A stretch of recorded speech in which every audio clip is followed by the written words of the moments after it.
Today, my guest is Professor Anne-Wil Harzing. I'll keep my introduction short to maximize our time with her.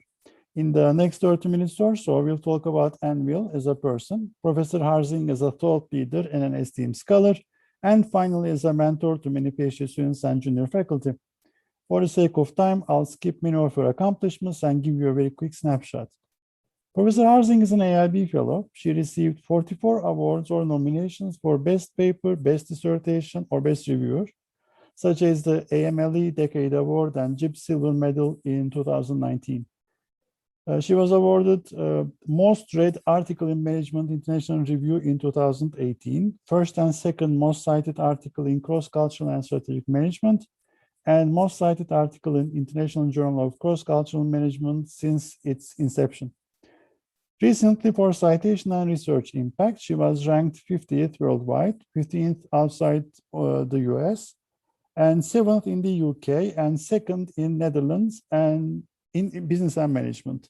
She's also ranked as 8th most prolific author in M&E subsidiary literature in past 3 decades. She has published more than 80 articles and several books, including a best-selling textbook in international HR management. She is or has been on editorial boards of 16 journals and maintains a website on journal quality rankings and academic publishing resources. Thank you, Anne-Wil, for joining us. Very happy to be here, Ilgaz. It's really a great service you're providing to the IB community. Thanks. Anne-Wil, first, let's talk about your background. What did you want to become when you were a child? That's a wonderful question to start with. And I must admit, I knew you were going to ask this question, so I thought about it. And I can't really recall any thoughts about this when I was young. And in my case, my parents really didn't provide any role models, because my mother, after having kids, she became a full-time housewife and a mother, and that's not something I was particularly keen on. And my father, he is and was a sculptor. He taught mostly in community arts classes, but it was clear to me that I wasn't really creative. Some of my siblings are, but I clearly wasn't. So my professional role models, I think they really started when I discovered reading, because I loved reading books, and I started quite early with reading, and I absolutely adored the Big Five detective stories by Enid Blyton. I don't know whether they're known at all in the US, but they were very popular in the Netherlands when I grew up. And I wanted to be Dickie, who was one of the boys, and he was the one who always came up with the smart ideas to solve the puzzle and to solve the crime. So I really wanted to be a detective when I first started reading. But then in my teens, I think kind of gender conditioning really caught up with me, because somehow I realized I couldn't be a detective as a girl. So I thought I could be a librarian, because I loved books, so I could be among books all the time. So that was one thing I wanted to be in my teens. But also I really liked at some stage chemistry, which was a kind of a puzzle to me as well. So I imagined myself being in a laboratory with a white coat and doing all these tests. So 3 different things really, but I thought later, when I thought about it, detective, librarian, analyst, that's an academic. So I think actually I wanted to maybe be an academic from an early age. I just didn't know it. And how do you choose IB in academia? I guess in my case, I listened to quite a few of the interviews, and everyone seemed to have this clear plan about being an international business academic. In my case, I must admit, it was pure chance. It could have been something very different, because I did, first of all, I did a professional degree in business and languages. So I had an interest in languages, which is kind of international. And there was a professional degree because I wasn't quite sure about going to university because nobody in my family had gone to university. So I started with a professional degree first, and then I went on to do another degree, another 4-year degree, and that was in international business in Maastricht, at Maastricht University. So I was interested in international business, clearly, but I also worked as a student assistant and a student tutor, student research assistant, and I really liked that. So then after I graduated, I of course needed to start applying for jobs, but I still had no idea what I wanted to be. So I was able to get some freelance work through my master's supervisor at the Open University. The Open University in the Netherlands, and they asked me to write a course plan and edit a book on international human resource management. So that's the textbook that you referred to earlier, and that's that book. I made a course plan with individual chapters, and there was one book, one chapter on headquarter-subsidiary relationships. But I couldn't find anyone to write it. So I thought I'd write it myself because I'd already done a literature review in the area. And I liked it so much that I decided to do a PhD on the topic. And I like doing a PhD. I like being in academia. So I ended up in academia as an IB academic. Interesting. About something that is not on your CV that people might find interesting. Well, I guess one thing that is not on UCV, you can see behind me. This is something not a lot of people know about me, but now with online meetings, it's usually the first thing they notice. My yellow walls. I really like having bright colors in my home, and even though I'm not creative, I do like painting walls. So I've painted walls in my various homes in all sorts of bright colors, and I must have painted over 60 rooms in the last 30 years, mostly in yellow. In the end, we settled on yellow as a nice sunny color, and especially in the UK where it can sometimes be gloomy. It's nice and bright. And there's another thing, and for this interview, I put my favorite London Underground poster in the background because I'm absolutely fascinated by the London Underground, and I have loads of books about it.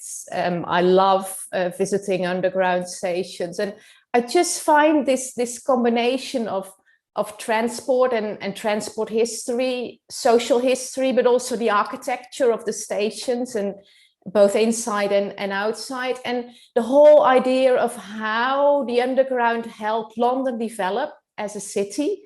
I find that utterly fascinating. So I'm really happy that I live close to London now. Interesting. Very interesting. If you stop doing what you're doing today, what's the second best alternative career path for you?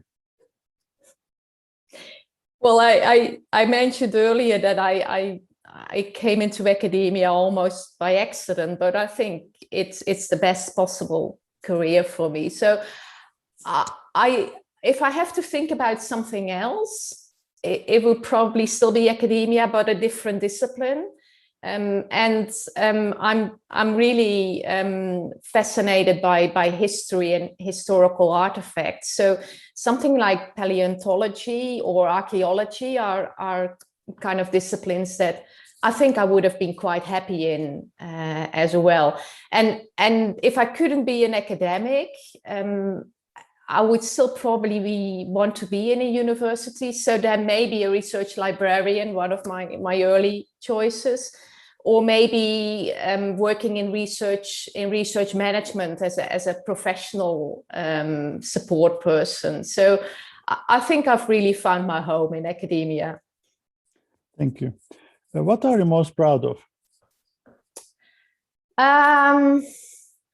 I guess, to be honest, it's not one of my academic publications. I'm proud of some of the publications. Well, I'm proud of most of the publications I've done in some way, because otherwise I wouldn't have written them. But I'm most proud of other things I've done outside publishing and my research, and that's two things really: the Publish or Perish software, which has been available on my website now for the last 15 years. And I've really been amazed at how many academics are using it. There's probably over 1 million academics and students all over the world using it now.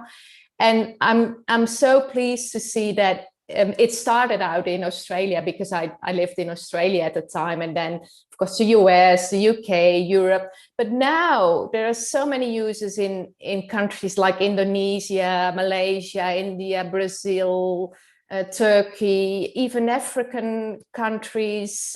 So I really feel that I'm helping academics and students in countries where they don't have access to all of these library resources, to still be able to get citation data, do literature review. So that's kind of one area. But the other thing I'm really kind of passionate about is the Women's Network. I've set up 7 years ago when I moved back to the UK. It's called SIGNA, and SIGNA is it's kind of a Latin name for SWAN, and SWAN is Supporting Women Academic Network. But we thought we couldn't use SWAN because that name is already used, so we use SIGNA as a nicely kind of evocative name. I set it up with 3 junior colleagues about 7 years ago now, and by now we've grown organically by kind of members suggesting other people or individual women getting in touch with me. We have well over 300 members now, and we have monthly meetings, and they're not like half-hour or hour meetings, they're 2-3 hour meetings. And we had physical meetings initially, but now we do them online. And it really allows academics, female academics from across the world in the general area of business and management to get together and support each other.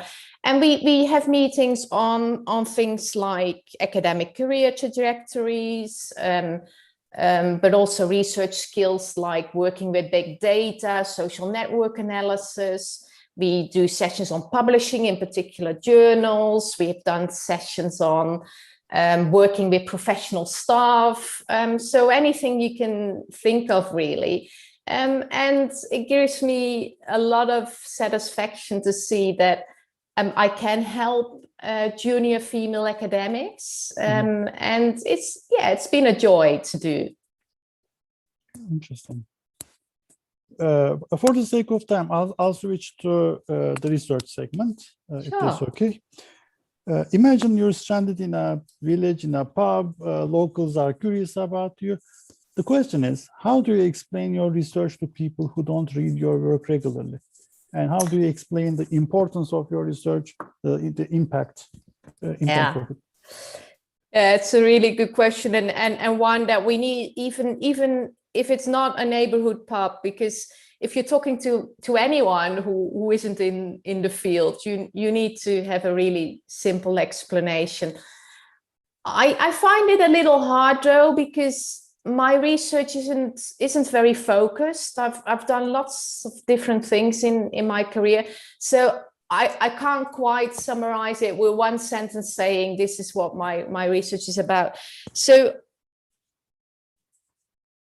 I think if I had to explain something that I would think would resonate with the general public, I will probably refer to work I've done quite recently, last 5 years, with one of my former PhD students, Sefan.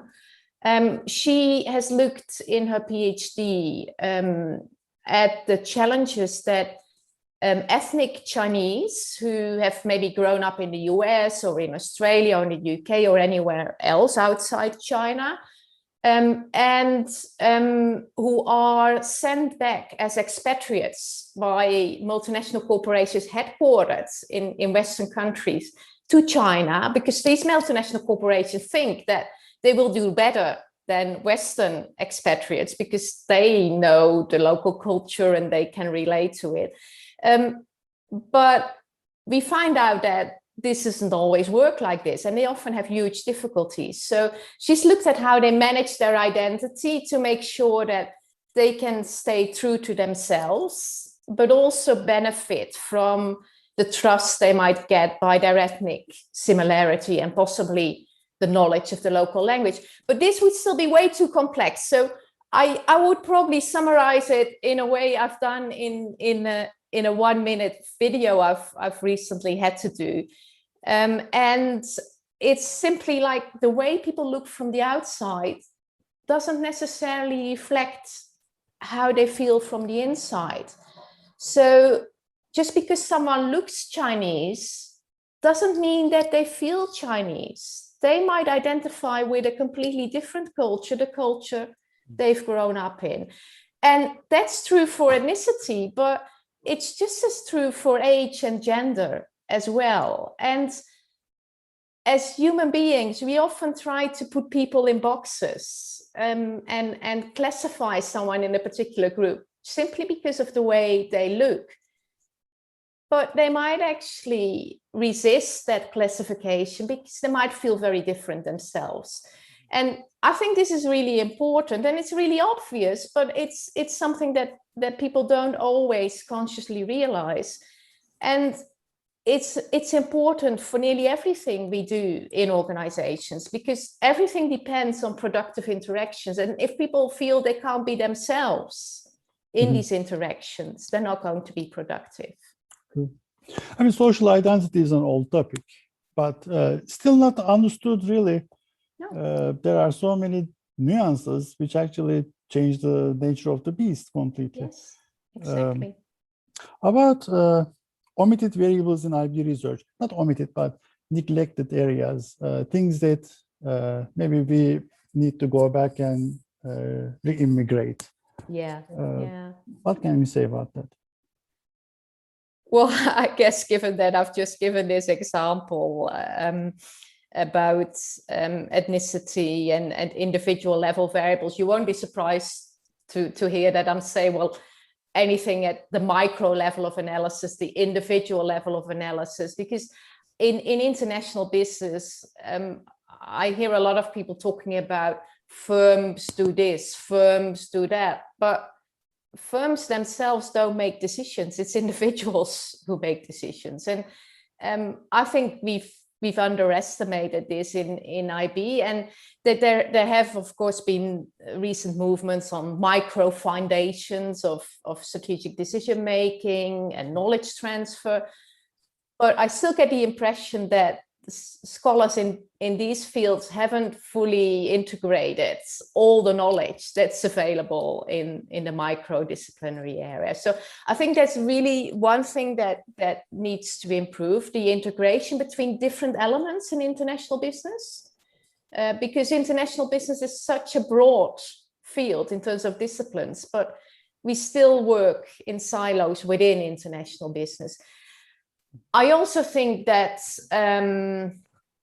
the importance of context, again, there have been recent movements re-emphasizing this, but I think we could still do more on this. But I feel most strongly about omitted country context, because to be honest, we talk about international business, but it has long been AB, Anglophone business, rather than international business. And even if you look at most of the people you've interviewed, they were either born or educated in the US or the UK. And that's perfectly natural because that's where the field started developing. But now there's lots of junior academics who come from a much wider range of countries.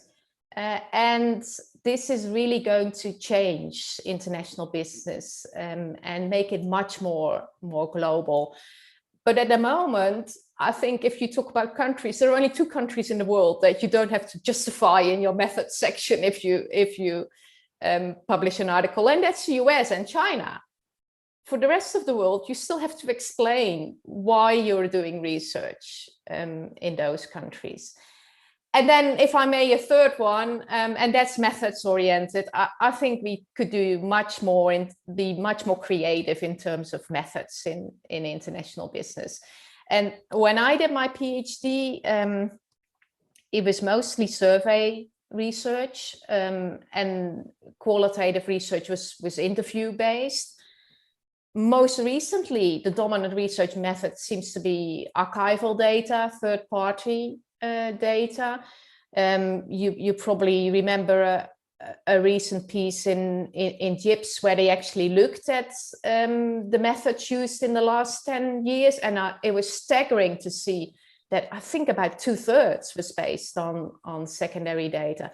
So how about experiments? Lab experiments, field experiments, ethnographic studies, big data, lexicographical data, action research, or these really big multi-country primary data collection exercises, which we did have earlier, but seem to kind of gradually disappear. So I think there are some examples of studies in all of these areas, but they are hard and time consuming to do. So a lot of academics and PhD students are focusing on secondary data. And to be honest, although that might well be appropriate for some specific research questions, it is by no means appropriate for all. So I think we need to have much more variety in that as well. About Signa, for example, if one were to come up with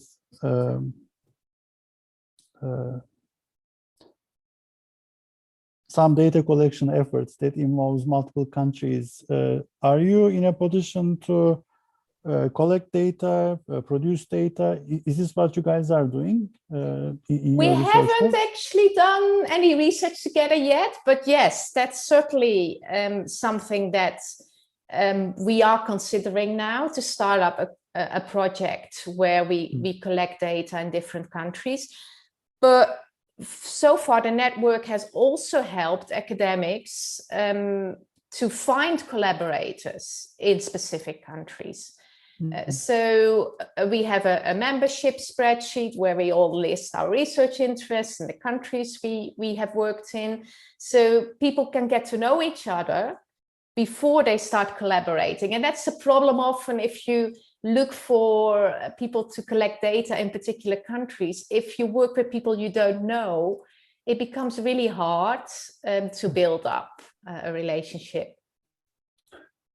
Thank you. Anne-Wil, about the IB scholarship evolution over time, what can you say about what it was like, what it is going to be like in the future? Well, I don't have a crystal ball, so I don't know what it will be like, but I know what I would like it to be, and I think it partly comes back to the earlier point I made about being more global. I would like IB to be much more global, to be much more diverse, to be much more inclusive, and study really not just 1%, but the 99%. And if I look at international business, different areas, for instance, in terms of companies internationalizing, we have focused on the big multinational corporations in general, and we haven't looked at the vast diversity in terms of internationally active companies. In the field I've worked in quite a bit, expatriation. We've studied really the 1% privileged internationally mobile people, that's expatriates that have been assigned by their company to work in another country. And usually that was from developed countries to developing countries, or at least from dominant countries to smaller countries. But there are lots of other mobile people, including migrants and refugees. So in the last 5 years, IB academics have started to look at these groups as well. And I think it's high time. But also, I think in our own profession as academics, we tend to focus on the 1%. We celebrate the top 1% scholars, and of course these interviews are a little bit of an example of this, because you interview AIB fellows, people who are very established in the field, and we can't expect you to interview the 99%, because it would take you forever. But I would like us as a community to also focus much more, not just on the 1% and idolize these academics, but focus on how we can help the other 99% academics. And by doing that, also not just focus on publishing in a very narrow set of journals, but also think about what else we can do as academics, and how we can use our research to really, sounds a bit trite, but make the world a better place, change something for other people, even if that's a small world, maybe just impact on our own students, on our own mentees, on other scholars. So rather than just focusing on the high achievers. True. If given a chance, or would you create a chance to go and teach an IB course, International HR, in high school? That's a very, very interesting idea. I actually think that would be really, really interesting, because you can spark people's interest at an age where they're really open to it, and especially in countries like the US and the UK, at secondary schools, high schools, pupils are surrounded by diversity and by mobility. So they naturally relate to these topics. So I think a lot of the topics we are teaching at university, we could introduce at high school as well. And even if it's just a couple of classes, it doesn't have to be an entire course.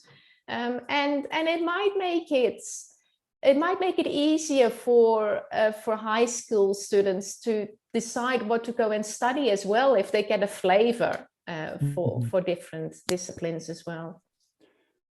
Anne-Wil, for the sake of time, I want to switch to advice and mentoring. What do you wish you knew or you would have known that would save you so much pain and agony at the beginning of your career?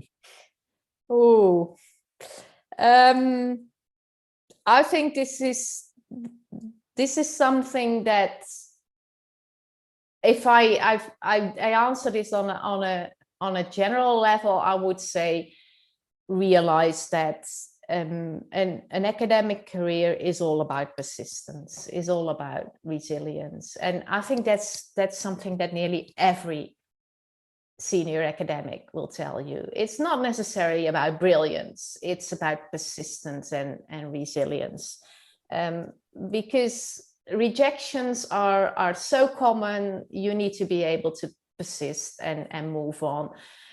But I would also say realize that an academic career is a marathon. It's not a sprint. Many academic careers, they might spend 5 decades. I know academics who've worked over 6 decades. So you can actually have multiple careers within the same academic career. So you don't need to do everything now. And just like with a marathon, the key is endurance and pacing. yourself. So if you run too fast in the early part of the race and your career, you might be promoted much earlier than someone else, or you might get tenure easily, but you might burn out, or you might lose your passion and your intrinsic motivation in the process. So think about it as a long-term game rather than kind of needing to get there as quickly as possible. I mean, we started talking about good things that they should do, the tips that they should listen to. But let me ask it differently. What are some of the common mistakes that you see that these young scholars, junior faculty do? Yeah, I guess a common mistake, as a kind of brief follow-up of what I said earlier about the sprint and the marathon, realize that being in academia is not about competition. It's not about being better than someone else. It's not about beating someone else. It's about collaboration. Collaboration is tremendously important in academia. And if I am on, for instance, a selection committee, and I'm looking for a new colleague, I would select someone who is competent, obviously, but I also select someone I would like to collaborate with, I would like to work with. I'm not looking for someone who might be an excellent star performer and will consistently publish in JIPS, but is going to stab me in the back when I'm not looking. So collaboration is really important, and focusing on that rather than on competition is important. I guess the other thing is something that took me a long time to realize, and I'm now teaching it in the writing boot camps that I'm running, is that journals really are communities of academics. And if you are submitting to a journal, certainly that's the case in our field, but I presume it's the case in most disciplines, you are really joining a conversation, and there's conversations going on in these journals all the time. So when you submit to that journal, you need to make sure you acknowledge the conversation that has been going on. And you shouldn't kind of overhype your own contribution by saying, I'm the first who's ever investigated this. In most cases, it's not even true. It just means you haven't done a proper literature review. But or maybe you have framed your study too narrowly and you've just overlooked related disciplines. But even if you are the first, you do need to explain how it connects with others, how it connects with what has gone on before. And in my writing boot camps, I'm using the analogy of cement. You need to put the cement between the bricks of knowledge, and together they build a house of scientific knowledge. But you do need to cement, you do need to show how it connects with other research. So I think that's, once I realized that journals are communities, it became much easier to target my work to journals. So that's two. I could think of more, but I think you have other questions as well. Okay. What's the question that I should have asked you but haven't? I guess you've asked lots of great questions, but what I would probably have expected is also a question about the thing I mentioned earlier, collaboration. Most academics that I know, including myself, are strong introverts, and we like withdrawing in our own minds and thinking ideas and working out projects. But we also enjoy bouncing off ideas with other academics. So collaboration is really important, and research I see is really about finding the right collaborators, making sure they have complementary skills, but compatible work methods and ethics. Because if they don't have compatible work methods, then it's going to be really hard to work with them. But I think most of all, make sure you really like them, and you look forward to actually interacting with them, and you get positive energy from interacting with them, because it will make your professional life so much more enjoyable. And to be honest, these days, I often look at people I like and people I enjoy interacting with, and then we find a topic to work on. Perfect. Thank you so much for your time. I learned a lot. I'm sure the audience will agree with me. Thank you, Anne-Wil. You're very welcome, Ilgaz. It was an honor to be asked, and a great pleasure to talk to you. You're really an excellent interviewer. Thank you.